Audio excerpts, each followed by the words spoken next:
A palavra hype pode soar estranha para quem pensa a política apenas como lei, orçamento e eleição. Mas o poder não se exerce só por coerção ou dinheiro. Existe algo fundamental chamado poder simbólico. Hype é atenção concentrada, é visibilidade, é circulação da imagem. E quando um país passa a ser comentado, desejado, observado, e isso tem consequências reais, práticas no dia a dia, na economia, na cultura, na arte. Países que entendem isso investem pesado em soft power, ou seja, cultura, diplomacia, ciência, imagem internacional. Estados Unidos, França, Coreia do Sul, por exemplo, sabem exatamente o valor político de serem admirados. Durante um longo período, o Brasil foi deliberadamente retirado desse lugar, não por incompetência cultural ou econômica, mas por escolhas políticas que nos isolaram do mundo e nos associaram ao atraso. Essa que é a verdade, né, gente? Mas atualmente a gente está vendo outra coisa. O que vemos agora é um movimento inverso. O Brasil voltou a existir, ser admirado, né? E quando um país volta a existir, ele passa a disputar espaço, narrativa e influência. Aí que está o ponto. Por isso o hype incomoda, porque ele desmonta a ideia de que o Brasil só pode ser pequeno, submisso e silencioso, né? Porque a gente vê o nosso país em destaque. Vamos ver o exemplo do cinema brasileiro. Ano passado recebemos o nosso primeiro Oscar com a Fernanda Torres no filme Ainda Estou Aqui.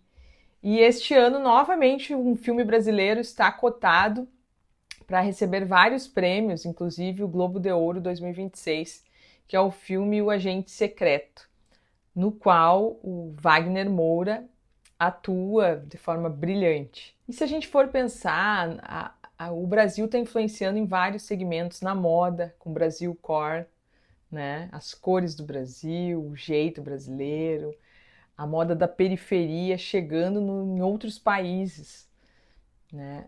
Temos a questão gastronômica, temos a questão do pleno emprego, a música brasileira, vários artistas despontando internacionalmente, né? Então, realmente, o Brasil está em alta no plano internacional. A cultura brasileira nunca deixou de ser potente. O que mudou foi o ambiente político que permite que essa cultura circule. Cinema brasileiro voltando aos festivais internacionais, a música brasileira ocupando rankings globais, a moda e gastronomia brasileiras sendo reconhecidas como expressão de identidade, diversidade e sustentabilidade. O turismo crescendo porque o mundo volta a olhar para o Brasil com curiosidade e não com medo. Quase 10 milhões de estrangeiros estiveram no Brasil no ano de 2025. Isso não é detalhe, gente. Cultura é política, cultura constrói empatia. E empatia constrói poder. Quando o Brasil aparece no cinema, não aparece como caricatura. Aparece discutindo desigualdade, memória, resistência, identidade. Como o Wagner Moura diz, o país se olha, se vê. Isso incomoda porque rompe narrativas coloniais que sempre nos colocaram como uma periferia cultural, como se não valesse nada. Nós somos riquíssimos. Economia, emprego e a quebra do discurso do medo. Outro ponto central desse hype é a economia. Não a economia do pânico, mas a economia dos dados reais, do que está acontecendo. Estamos com emprego em alta, pleno emprego. Crescimento acima das previsões mais pessimistas. Inflação sob controle em um cenário global estável. Retomada de políticas industriais e sociais. Agora, claro, isso não significa que os problemas desapareceram, que eles acabaram. Significa que o discurso do colapso permanente perdeu força.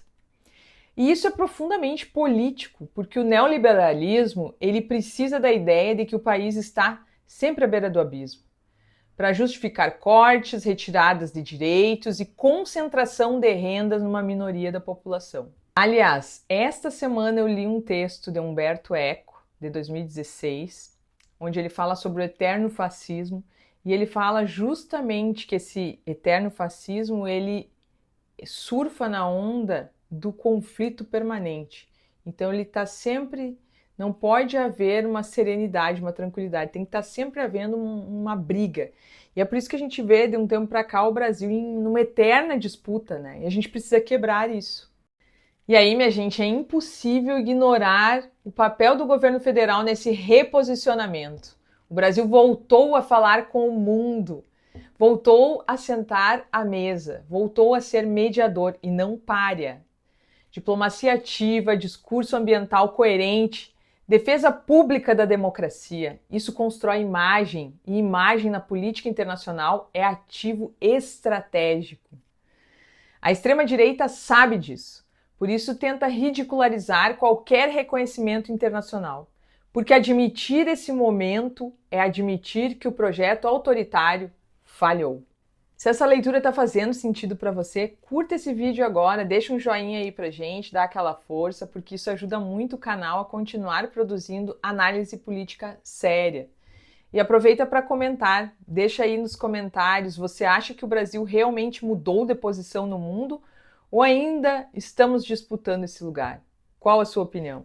Uma coisa é certa, existe um incômodo muito grande de parte das elites brasileiras com um Brasil respeitado.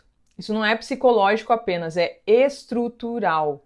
O Brasil ideal para essas elites é um Brasil barato, exportador de commodities, mão de obra precarizada e democracia frágil. Um Brasil admirado, culturalmente forte, politicamente ativo, rompe o papel desse subalterno.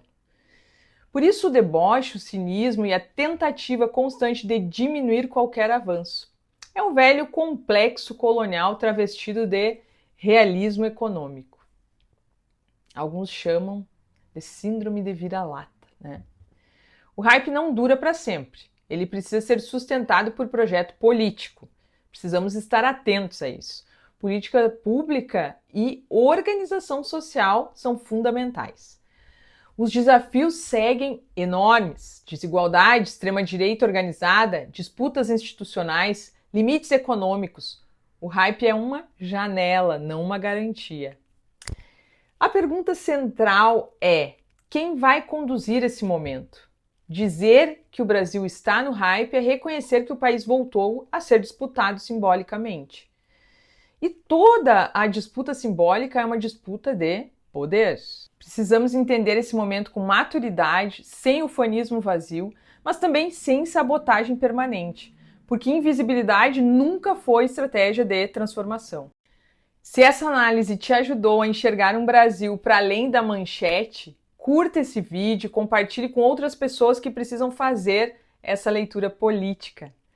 O Brasil está sim no hype. A questão é: que projeto de país vai ocupar esse espaço? Deixa aqui nos comentários a sua opinião. Um grande beijo da Prof. Karen.